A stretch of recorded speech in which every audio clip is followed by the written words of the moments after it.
नमस्कार दोस्तों, आप देख रहे हैं भारत न्यूज और आज हम लोग मौजूद हैं दिल्ली के अंदर जेडीयू के राष्ट्रीय कार्यालय में और हमारे साथ मौजूद हैं हर्षवर्धन सिंह जी। सर, पहले तो भारत न्यूज पर आपका हार्दिक स्वागत है। नमस्कार। बहुत बहुत धन्यवाद सर। सर, जिस तरीके से अभी चुनावी माहौल चल रहा है और हिंदुस्तान में 5 प्रमुख राज्यों के अंदर आने वाले समय में चुनाव हैं और अगर मैं यूँ कहूँ कि बहुत ही नज़दीक है क्योंकि यूपी के अंदर तो 10 फरवरी से मतदान भी होना है, तो इस संदर्भ में जो जेडीयू है, क्योंकि जेडीयू एक बहुत ही प्रमुख राजनीतिक दल है हिंदुस्तान का और बिहार में आपकी सरकार भी है जो कि बीजेपी के साथ गठबंधन में चल रही है। अब उत्तर प्रदेश में या बाकी राज्यों में जेडीयू की इन चुनावों में क्या भूमिका है? वो किसी के साथ समर्थन करेगी या अलायंस के साथ जाएगी या इंडिपेंडेंट चुनाव लड़ेगी? अभी तो हम लोग 3 चुनाव प्रदेश में चुनाव पार्टिसिपेट कर रहे हैं और तीनों जगह हम लोग खुद अपनी ताकत से चुनाव लड़ रहे हैं और बहुत अच्छा चुनाव लड़ रहे हैं। हम लोग यूपी में, मणिपुर में और पंजाब में चुनाव लड़ रहे हैं। पंजाब में थोड़े छोटे स्तर पर चुनाव लड़ रहे हैं, लेकिन मणिपुर और यूपी में बड़े मजबूती के साथ चुनाव हम लोग लड़ रहे हैं। जैसे बीच में कुछ चर्चा हो रही थी कि शायद जेडीयू जो है वो बीजेपी के साथ गठबंधन में भी चुनाव लड़ सकती है, तो क्या ऐसा रहा जो कि जेडीयू को इंडिपेंडेंट चुनाव वहाँ लड़ना पड़ रहा है? नहीं, उधर से बात चल रही थी। हमारे आदरणीय नेता और केंद्रीय मंत्री आरसीपी सिंह साहब बात कर रहे थे, तो बात बनी नहीं और इसलिए हम लोग अपना डायरेक्ट चुनाव में चले गए। हम लोग का चुनाव लड़ने का पहले से प्रोग्राम था, मगर हम लोगों ने पूरा 5 साल मेहनत किया था और पूरी ताकत से चुनाव लड़ना चाहते थे, लेकिन बीच में बात, क्योंकि हमारा बिहार में गठबंधन है तो वहाँ भी गठबंधन की बात चल रही थी और हमारे आदरणीय केंद्रीय नेता श्री आरसीपी सिंह साहब बात कर रहे थे, लेकिन बात उधर से कुछ बनी नहीं। तो नहीं बनने के कारण हम लोग फिर डायरेक्टली चले गए और हम लोग बहुत मजबूती से वहाँ चुनाव लड़ रहे हैं। तो क्या इस चुनाव का बिहार की राजनीति पे कोई असर पड़ेगा? हम लोग बहुत जगह चुनाव, मणिपुर में भी, पहले अरुणाचल में भी उन खिलाफ लड़के 7 सीट हम लोग चुनाव जीते थे, झारखंड में भी हम लोग चुनाव लड़े हैं। तो ऐसा नहीं है कि बिहार के लिए हमारा गठबंधन है और बिहार में के बाहर हमारा कोई गठबंधन है नहीं। कभी कभी गठबंधन हो जाता है, कभी नहीं होता है। सुविधा से के अनुसार राजनीतिक पार्टियां हैं, जो सुविधा लगती है उस हिसाब से चुनाव लड़ते हैं। तो कहीं गठबंधन हो जाता है तो चुनाव लड़ लेते हैं, कहीं नहीं होता है तो नहीं लड़ते हैं। ऐसी कोई बात नहीं है।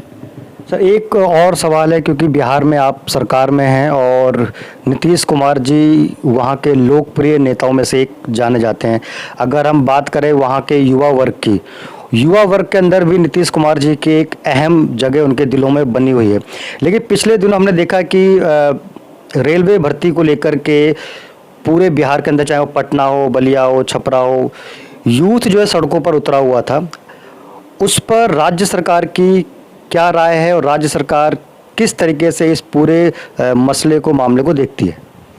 आपने कहा कि एक लोकप्रिय नेता नहीं है, सबसे लोकप्रिय नेता हैं बिहार के नीतीश कुमार जी और बिहार की जनता उनको प्यार करती रही है और अगले 16 साल से वो उनकी पार्टी ताकत पावर में है और अगले 4 साल के लिए मैंडेट है और युवाओं तो उनके दिल में बसते हैं और युवाओं के दिल में वो बसते हैं।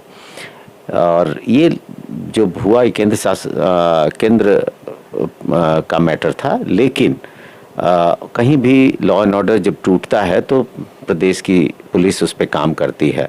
हम लोग चाहते हैं कि उन सभी लोगों को न्याय मिले और उनके साथ न्याय हो, बच्चों के साथ।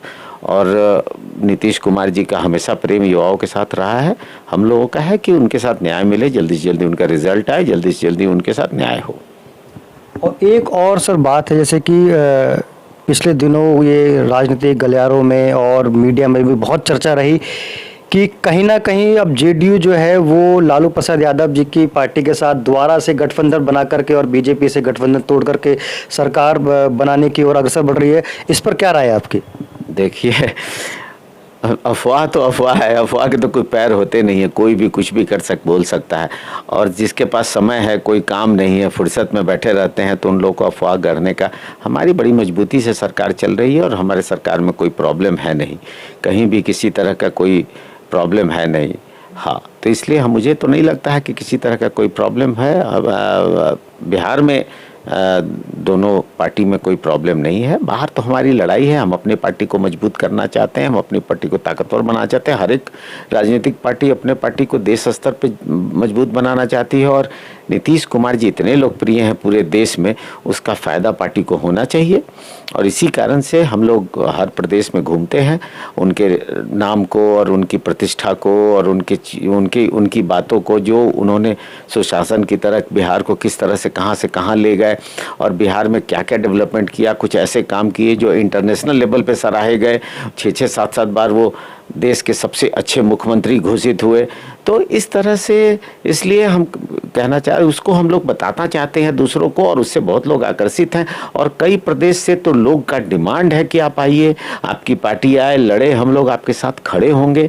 इसलिए सारे के सारे लोग, हम लोग जो पार्टी के लोग हैं वो विस्तार कर रहे हैं, और जहाँ जहाँ हम लोगों को प्रेम और अफेक्शन मिल रहा है और नीतीश कुमार जी के नाम पर हुजूम खड़ा हुआ दिख रहा है, वहाँ चुनाव लड़ रहे हैं। तो क्या हम ये माने कि क्योंकि दिल्ली में हैं आप इस वक्त और दिल्ली में कुछ महीनों में एमसीडी का चुनाव होने वाला है, तो जेडीयू दिल्ली के अंदर भी अपनी जोर आजमाइश करेगी इस बार?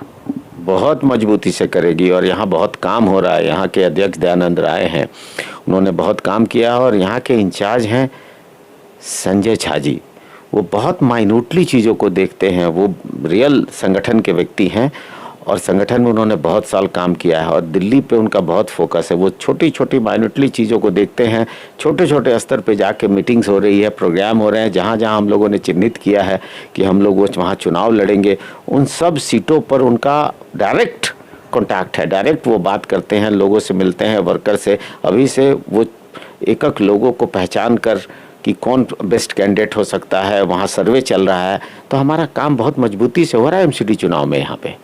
और ये तो बहुत अच्छी बात है कि जेडीयू जो है दिल्ली के अंदर एमसीडी में बहुत ही मजबूती के साथ चुनाव लड़ेगी।